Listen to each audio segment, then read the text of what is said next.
کنتم تفرحون فما آتانی اللہ خیر مما آتاکم، کہ تمہیں تو اللہ نے دنیا میں دے دیا کیونکہ تمہیں اللہ سے لینا نہیں آتا، ہمیں تو اللہ سے لینا آتا ہے، تو جنہیں اللہ سے لینا آتا ہو ان کو اللہ نے زیادہ دیا ہوا ہے، چاہے ان کے پاس کچھ نہ ہو، اور جن کو اللہ سے لینا نہیں آتا کہ وہ فقیر ہیں، فقیر وہ ہیں جن کو اللہ سے لینا نہیں آتا۔ جی ہاں، یاد رکھو، جس کو اللہ سے لینا آتا ہے وہ فقر میں مالدار ہے، جس کو اللہ سے لینا نہیں آتا وہ غنا میں فقیر ہے، جس کو اللہ سے لینا نہیں آتا وہ غنا میں فقیر ہے۔ جی ہاں، کیا سمجھتے تھے کہ حضور اکرم صلی اللہ علیہ وسلم نے اپنے صحابہ کو یہ سکھلایا تھا کہ جو کچھ غیروں کے پاس ہے کہ یہ بات سے ختم ہونے والا ہے، آخرت میں کچھ نہیں ہے۔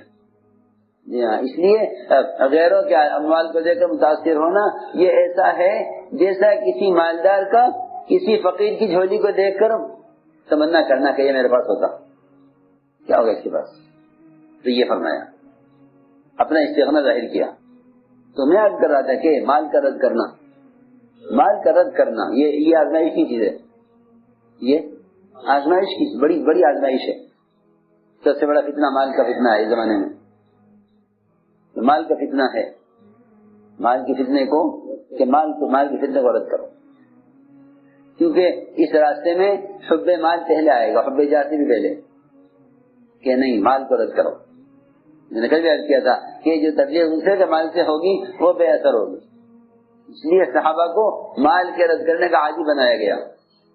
ایک صحابی تھے عمیر بن سعد، وہ 1 سال حمص میں گورنر رہے، حمص پر 1 سال گورنر رہے حمص میں۔ حضرت عمر رضی اللہ تعالیٰ عنہ کو 1 سال تک کوئی خبر نہیں ملی کہ عمیر بن سعد کیا کر رہے ہیں۔ 1 سال کے بعد عمر رضی اللہ تعالیٰ عنہ نے اپنے منشی سے کہا کہ لکھو عمیر کو خط، اور ہمارا خیال یہ ہے کہ عمیر نے وہاں مال جمع کر لیا ہے اور ہمارے ساتھ خیانت کی ہے۔ وہ خط لکھا، اور خط میں یہ لکھا کہ میرا خط پڑھتے ہی میری طرف چل دینا، خط کو ہاتھ میں رکھنے سے پہلے۔ جی ہاں، اطاعت اتنی تھی، اطاعت اتنی زیادہ تھی، چلو اطاعت بہت تھی، وہ یہ نہیں کہ ہاں ٹھیک ہے جائیں گے سوچیں گے، نہیں، اطاعت بہت تھی، اور اطاعت کی وجہ سے اجتماعیت تھی، اطاعت کی وجہ سے اجتماعیت تھی، دور دور سے بلایا جاتا تھا کہ فوراً آ جاؤ۔ جی ہاں، جاؤ، کیا کروں، تو اب تو اطاعت کی آزمائش ہے نہیں، اب تو جس کا جو دل چاہے وہ کرے۔ جی ہاں، ورنہ اطاعت کے تو عجیب قصے ہیں۔ تو حضرت نے یہ لکھا کہ میرا خط رکھنے سے پہلے میری طرف چل دینا۔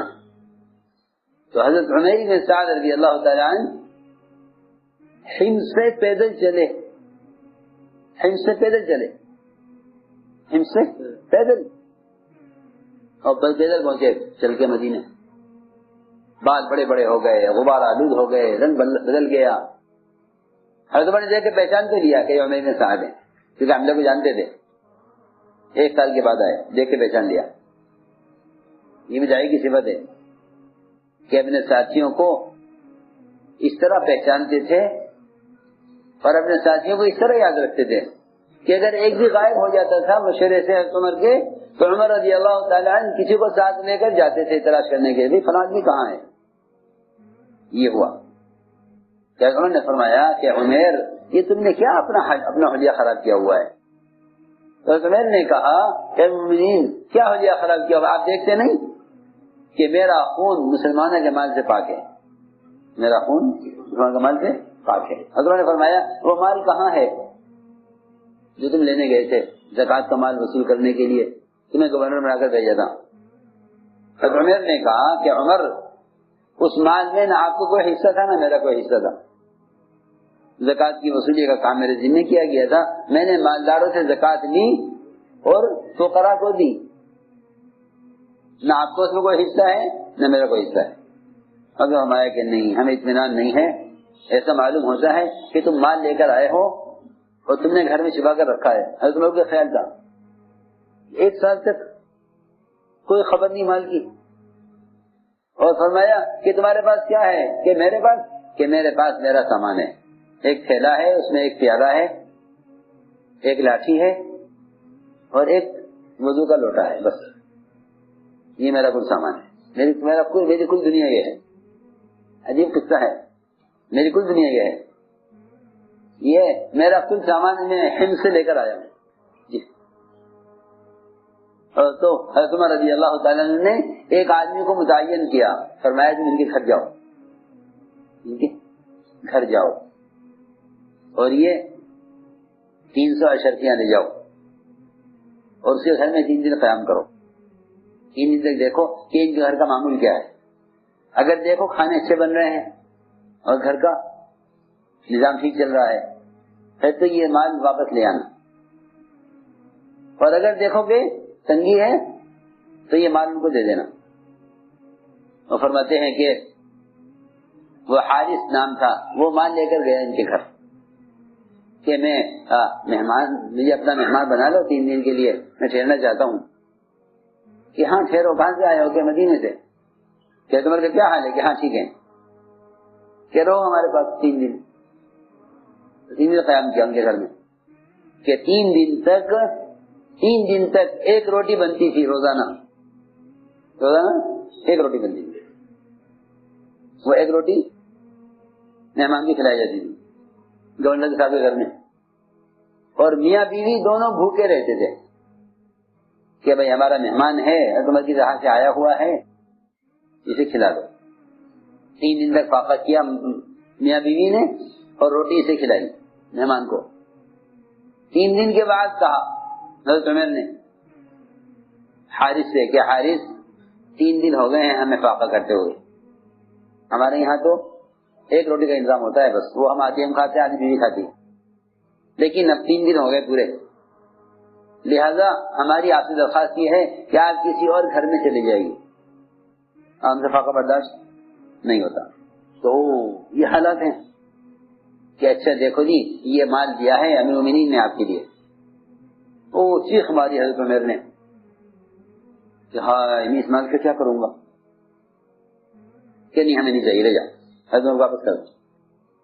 بیوی نے کہا کہ اگر آپ کو نہیں چاہیے تو نہ صحیح آپ اور اوپر تقسیم کر دیں، کہ ہاں اگر یہ بات ہے تو ٹھیک ہے چھوڑ دو. رکھ لیا.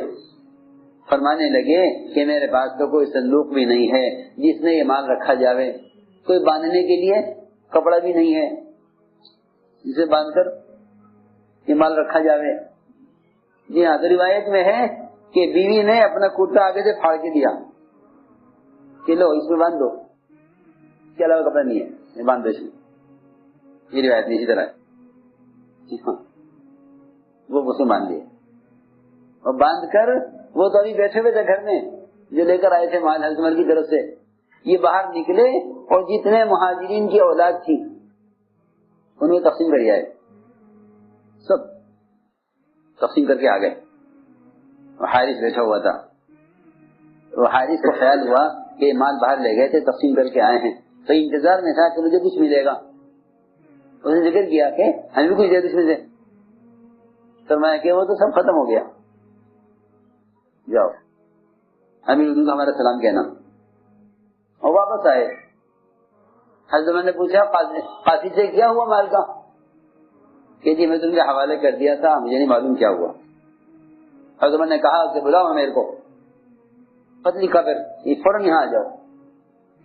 خط رکھنے سے پہلے تو خط رکھنے سے پہلے چل دیتے تھے مدینے کی طرف.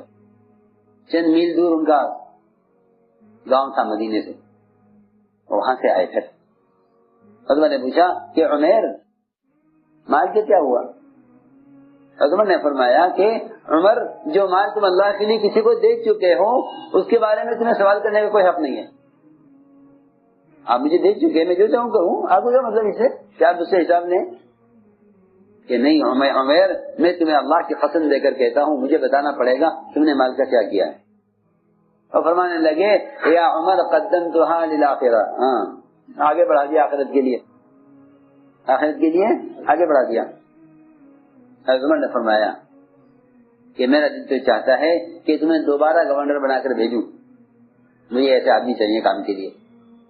حضرت عمر نے کہا کہ عمر تمہاری وجہ سے، تمہارے گورنر بنانے کی وجہ سے میری زبان سے بد کلامی ہو گئی.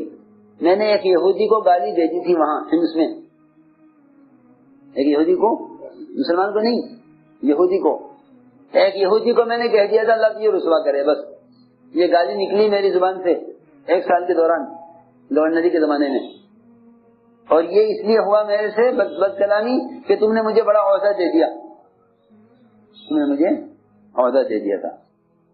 اب تو میں نے طے کر لیا ہے کہ نہ عمر تیرے زمانے میں نہ تیرے بعد کسی اور خلیفہ کے زمانے میں گورنر کا کام نہیں کروں گا, یہ طے ہے, اب یہ کام میں نہیں کروں گا. حضرت عمر نے فرمایا کہ عمر تم ہند سے پیدل آئے, تمہیں کسی نے سواری نہیں دی وہاں سے؟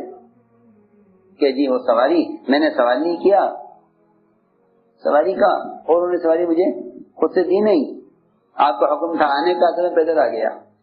حضرت نے فرمایا بہت ہی برے مسلمان ہیں کہ جن کی تم نے 1 سال خدمت کی اور انہوں نے تمہیں چلتے ہوئے سواری بھی نہیں دی, بہت برے مسلمان ہیں. حضرت نے کہا اے عمر اللہ سے ڈر, غیبت نہ کر. اللہ نے غیبت سے روکا ہے. جی ہاں, کیا بات تھی. جی ہاں, کہ اے عمر اللہ سے ڈر, غیبت نہ کر, وہ مسلمان ہیں, نماز پڑھتے ہیں. جی ہاں, بلکہ مسلمان کا لفظ نہیں ہے روایت میں ہے کہ وہ نماز پڑھتے ہیں, کیونکہ اس زمانے میں نماز پڑھنے والوں کو ہی مسلمان کہا جاتا تھا. مسلمان کا تعلق نماز کا صرف کہ عمر اللہ سے ڈر, غیبت نہ کر ان کی, کیونکہ وہ سب نماز پڑھتے ہیں. اللہ نے غیبت سے روکا ہے. آپ غیبت کر رہے ہیں مسلمان کی کہ بہت بڑے مسلمان ہے کہ آپ کو سواری نہیں دی. حضرت نے فرمایا کہ عمیر کو غلہ دے دو اتنا گھر کے لیے. حضرت عمر نے کہا کہ نہیں امیر المؤمنین مجھے غلہ نہیں چاہیے, کیونکہ جب میں گھر سے چلا تو میرے گھر میں 3 ساعت جو پڑے ہوئے تھے, جب تک یہ ختم ہوں گے اللہ اور دے دے گا, اس لیے غلہ تو مجھے نہیں چاہیے. ہاں میری بیوی ننگی ہے, کپڑے نہیں ہیں, اس کے لیے کپڑے میں لے لیتا ہوں. کپڑا لے لیا, غلہ واپس کر دیا.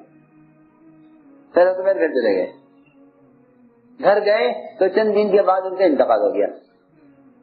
حضرت کو خبر کی گئی کہ عمر بن سعد کا انتقال ہے. تو حضرت عمر رضی اللہ تعالیٰ عنہ بقیع میں ان کے جنازے پر تھے, تو سارے صحابہ ساتھ تھے. حضرت عمر نے فرمایا اپنے ساتھیوں سے کہ آج تم تمنائیں کرو اپنی, کس کی کیا تمنا ہے.